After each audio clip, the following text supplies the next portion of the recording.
Summertime is a special time because around here, it's awards season, and one of this year's recipients is certainly no stranger to the organization.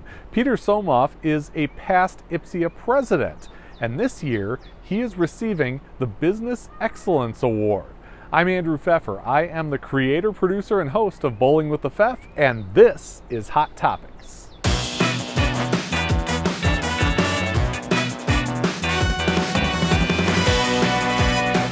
And Peter joins us from Seattle today. Peter, welcome back to Hot Topics. Good to see you. Andrew, it's great to be with you. I really enjoy talking to you. Yeah, I cannot not mention the IBPSIA Pro Shop Convention and Showcase. It's coming up July 29th through July 3rd, Gaylord National Resort and Convention Center, Washington, D.C., where they'll be handing out several awards, including the Business Excellence Award. What's your reaction to receiving this? That award's really gone downhill. They're just handing it out. No, I'm not good with this. I'm really not. I find I'm so honored by it. It's such a nice thing that people think of you. Awards like this are always curious because you did nothing to earn it. You know what I mean? It's not like you went out and passed a test or whatever and did something like this. It's just an opinion. So, and I'm my worst critic on what I do and what goes on. But at the end of the day, I think, and I'm appreciative of it, I think it's the same thing as coaching. You can't be about yourself. And you really can't be about yourself. And I try to, the more people I bring in, absolutely help them and get going. And I think people recognize that. And so, it's such a nice thing. It's such, I push these things away, but it's such a nice thing. And I don't even know what to say about that. Honestly, I can speak highly of others. I have a hard time doing it of what I've done. You know what I mean? Sure. It's just hard to do that. So, this tells me to keep doing what I'm doing. That's all it tells me. It doesn't mean like, okay, here we are. Now the problem is continuing that business excellence, whatever that may encompass. Yeah. And I would think that's always the challenge. As well as anybody does, business is about relationships. It's 100%. about fostering those relationships and, treating customers and clients well so that they'll come back again and again and again. How do you run your pro shop? With an iron fist. I take out the garbage every day and clean the. It's really unbelievable. Is that a joke or no? It's not a joke. I keep going down. And who's the guy cleaning the thing? Oh, that's the owner. I just keep. The more people we add, the lower I get. The less I know. It's hilarious. When I'm 8,000 miles away, I get respect. When I'm at home, that guy. But in how I run business, it's the more people you bring in, and you have to understand, why would somebody work for you in the first place? Somebody works for you because they want you to help with their lives. That's really, or else they'd be doing their own thing. I'm too not business minded, but too much in my mind frame of, I have an idea of what I want to get done and I just want to do it. And I wake up in the middle of the night with an idea and I have to do it. And I think if you're working for somebody, that's hard to do. And some people need guidance, and some people, not to say that my guys aren't all kind of like out doing their own thing. So I've created a community within the people we have that everybody listens to everybody. Everybody's respectful of everybody. Everybody helps everybody. It is not about me. The name of the pro shop is my name, and only because that's what it was when I had several years ago, and people wanted to keep that. That's embarrassing to me that it's on there, but people like to have that, right?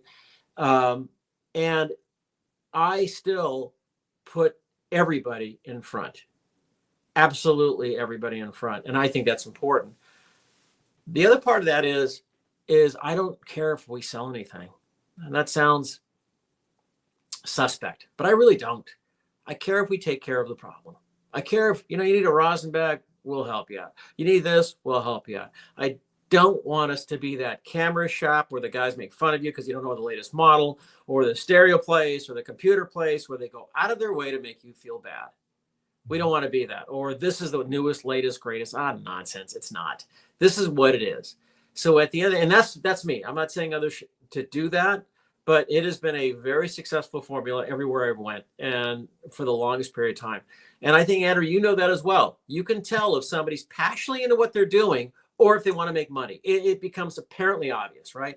Yeah. I always go back to this one point. I don't do fast foods, but every fast food restaurant at one point in time, Pizza Hut, McDonald's, and whatever you have, right? They were originally one restaurant, one really super successful. I think Pizza was in Kansas City or something like that.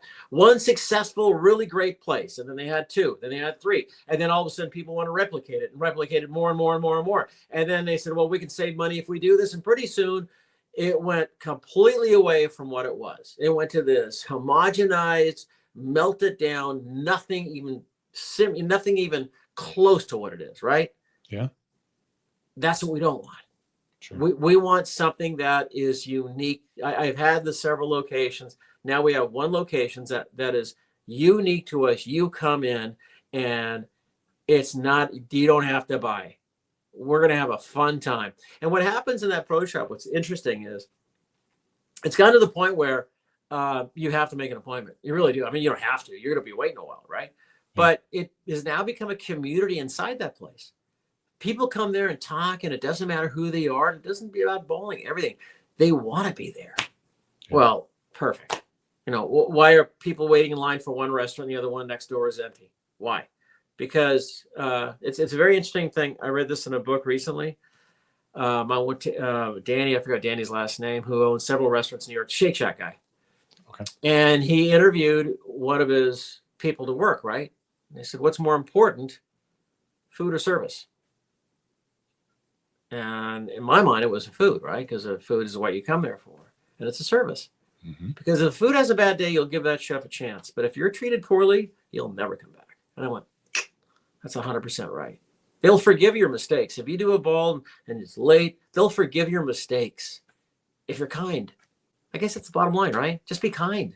Mm-hmm. That's all it is. So that's how mine is. And then I think the other part of that is you have to make it unique to you and unique to your area. So these boxed answers of you have to do this and display this and display this. If it doesn't fit your area or your style or where you're at, then that doesn't work, right? So why would I give advice? I can only tell you what I do, right? We do things in a very, very local way that our people feel comfortable and respond to. We create things in that way. Displays. I'm a proponent of, having everything clean, having your personal stuff out of there. Your pro shop should look exactly like a store does. Just go to the store down the street and tell me if the employee stuff is hanging out in the lobby, if the place is a mess, if they're closed because they are doing something else. No, they don't. So running a retail business, and that's what you're doing, is no different than coaching. And it's not about you. It's about creating a place. You have to understand what you're doing. You're creating a place where people don't have to go somewhere else. You're giving them a reason not to go online. Yeah. Right. I mean, and you know where I live. Yeah. I live in the birthplace of Microsoft, UPS, and Amazon. Mm-hmm. Don't tell me I don't have that competition. But you know what's faster than Amazon? Here. Yeah. Right. And right in the neighborhood. They do not. Oh, the price. They don't care about the price.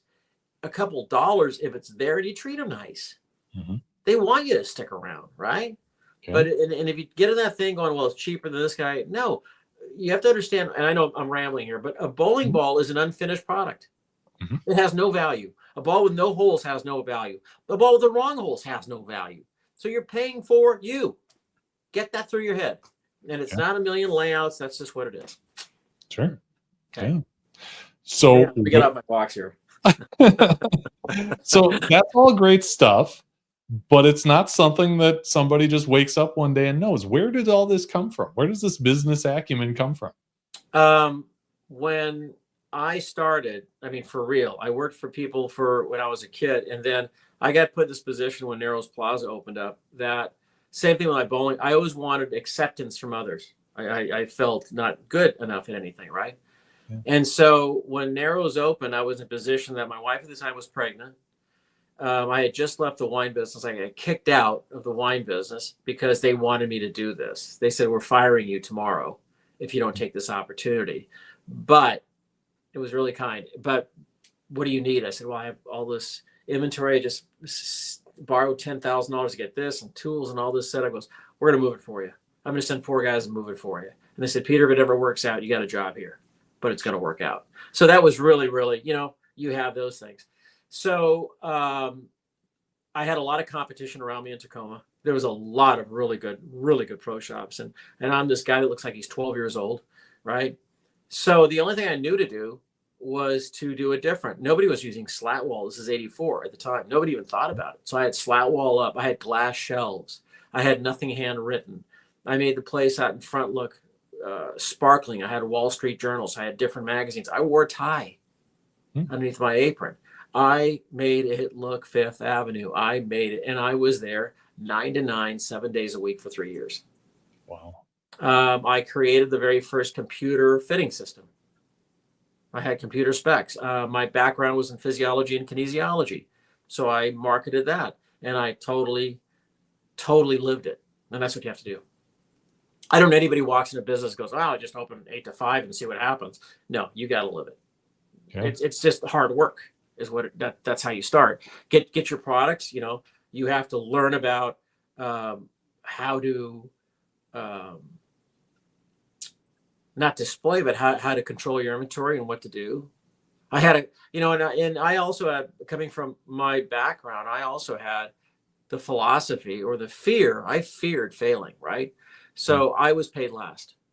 I always paid rent on time. I paid the vendors on time. I paid everybody on time. I had a bad check, I ate it, right?